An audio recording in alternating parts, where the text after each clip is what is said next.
This episode on Tend the Flame is to help you open up to the end of the year. It's about contemplations and curiosities that might open your perception for what is to come in 2024. If you find this episode helpful, let's share the vibe. Come on to Spotify or Apple to leave a 5-star review or pass it along to a friend. And if you share it on social media, just tag me, Kate M. Brenton, and I will be sure to comment. Thanks so much for being here on Tend the Flame.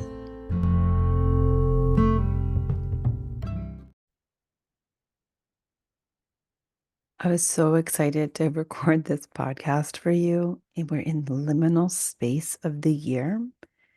We are in the return of the light in the Northern Hemisphere. We're in the post-Christmas, pre-New Year on the Gregorian calendar, but on the collective, so many of us are feeling this wind down energy in the Northern Hemisphere, and this space, it's this liminal space. It's this place where even if your life is very structured, collectively people lose their grasp of linear time. And there is this invitation to reflect on the year. And this is also when the wheels start to turn on what will happen next. And depending on where we are in our phases and our cycles, we can sometimes trip into this invitation of, next year will be, and you fill in the blank. And here, it's about a cycle of expansion or growth. So instead of it having to be like, well, last year was this, and this new year is going to be that, which can be more difficult to create sustainable success, I want to read you, which might seem like a non sequitur, this sentence from Danny Shapiro's book, Signal Fires. It is, it's a novel, but this sentence encapsulates for me this time of year. And we are also sending this out to you on a full moon. So there's an illumination, and this full moon happens to be in Cancer, which is all about family and emotional waters. And this time of year is it can be about family and emotional waters, whether that is nutritive for you or that is not nutritive for you, or if you're somewhere in the middle, which is where most humans lie, of what is and what is not. And that can also be based on not even your family story, but what cycle or phase you are in, right? So there's all of these cross points of investigation of the human experience at this time of year. And the reason this space is dedicated here for you is to consider that there's warmth and interconnectedness. And when we do not divorce ourselves from family history, since I don't know if you're new here, we always need to do disclaimers in this time period. I'm not calling for action that doesn't support you or erodes boundaries that you know that you need to have. I'm actually talking about the 30,000-foot level, that as a human still in this time, we incarnate through people and bloodlines, and they give us gifts and they give us burdens. And it is in my belief, and also now that I've lived a little while in my experience, that combination of gift and burden is particular to your soul growth. We might not like that as an answer. That might be confusing and possibly even infuriating, depending on what cycle and place you are in right now. But it doesn't mean it's not true. It doesn't mean it's not true. So anyway, I'm reading in this one morning I had it so quiet and perfect, and this sentence fell into my lap. And Shapiro writes, I jotted it down for you actually on the back of an envelope. I have a lot of things jotted on backs of envelopes. Yes, I have a smartphone. I still jot things down on backs of envelopes. The air itself is made not only of molecules, but of memory. The air itself is made not only of molecules, but of memory. In this book, it has this constellation of overlapping, and I felt that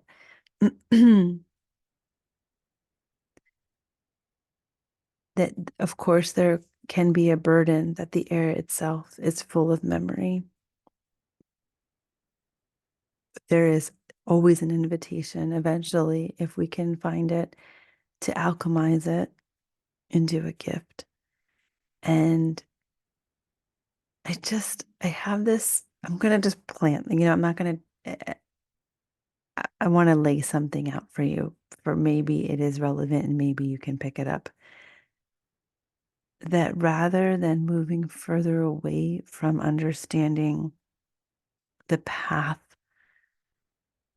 of the bones that allowed the life that you're breathing, getting closer to it, getting closer to it, getting closer to family history, getting closer to inquiry, um, not necessarily personality, not putting yourself in a very human drama or dilemma, but becoming curious about what transpired before you that created the perfect moment for you to pinpoint your life set, that you thought this is exactly what I need. This conglomeration of confusion and confidence, this menagerie of marriages and divorce, this cornucopia of community, of lack and abundance is the exact formula that I agree to grow through. And instead of providing you a solution or a tip in this podcast tonight, on this very full moon, in this culmination of what was a year that stripped many in so many ways, that perhaps getting closer to that flame and allowing yourself to respect its intensity, but also to receive its warmth, may perhaps open an understanding inside of you that beckons you forward into the year that is coming, into what many who are making themselves available to their own intuition can feel is a year of change, can feel that, can feel the change afoot. Now, here's what I think. I think there is a large wave of change. And I think depending on, how if you've ever been in the ocean as a kid, you have to make this decision if you're going to go over or under, right? The wave is coming and you're like, oh, this one's better to dive into or over. And if you're reading the moment right, it's not that one's better than the other. Like kind of over can kind of sometimes be fun. But if you underestimate the power of the wave and you try to go over, you get knocked down. But if the wave is really big and there's no way you can like kind of do that fun little bump over it, you dive under and you come right out and you come out unscathed. I think 2024 is a year of over and under, and the waves are coming. And if you have some internal light that you have made a priority, it's the same thing as being able to read the wave. This is an over wave and this is an under wave. And those that might have been pushed out onto the margins of society, but kept reading those waves and going over and under and over and under because they were unwilling They were unwilling to leave themselves in their knowing. I do believe there is an upswell this year. I do believe there's an upswell, and I think there's always an availability of an upswell.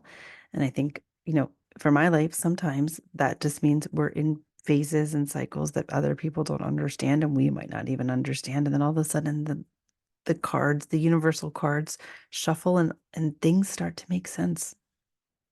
Sometimes things make sense 5 minutes after, sometimes they make sense 5 years after.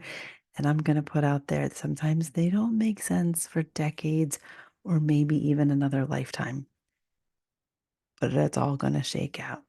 So, in this little episode, in this contemplation for you, if this is landing for you, hopefully on a morning that it is serving you, make some space to set your mind every morning, connect with your body, so that when you're standing in the waves of the day, you have created the still point, split second awareness. If that's a wave you're going to go over, that's a wave you're going to go under. And let this liminal space of the end of December, as there is the Gregorian year changes and that click flips over and we know the energy is going to change, you perhaps allow a curiosity and a receptivity to the possibility that some of the things that you are willingly untangling, integrating, growing, and loving in your life may have begun before you and may be your gift to present in a new way. And let those contemplations find and spark throughout your week. And let me know how it goes. I would love for this place to continue to be this podcast, to continue to be small episodes of, of delight and clarity, and also growing the muscle of contemplation, growing the muscle of inspiration and understanding that not being given an answer, but being given a contemplation is an incredibly valuable skill set, practice, and endeavor as our lives are changing. Our lives are changing. And I do believe, that over and under mentality. If you're in the ocean, it's fun to go over, it's fun to go under. It's fun to go over, it's fun to go under. It's not fun when you're caught unaware. So allow yourself to float and drift and be mindful that you're headed towards a place that will catch you. And tend the fire of your home. It's your body, not your mind. Your home is your body. Your body doesn't lie. Your body tells the truth of where you are, and it carries the story of your ancestors. They're in your bones. So if you've listened to this idea of like generations before me and bones of what is she talking about? Put your hands on your heart, close your eyes, breathe into your pelvic bowl, and see if you can allow yourself to remember that spark that started you. That when the sperm and the egg come together and that light spark that science can't explain, that flame of life that ignited at a cellular level, there's stories and conflicts and controversies and confidence and courage and all of these words on this Cancer full moon that are whispering to you that there are allies and there are gifts to be opened. As Hafi says, there are so many gifts from your birthday still waiting to be opened by you. Thank you so much for being here. We'll see you soon back here on Tend the Flame.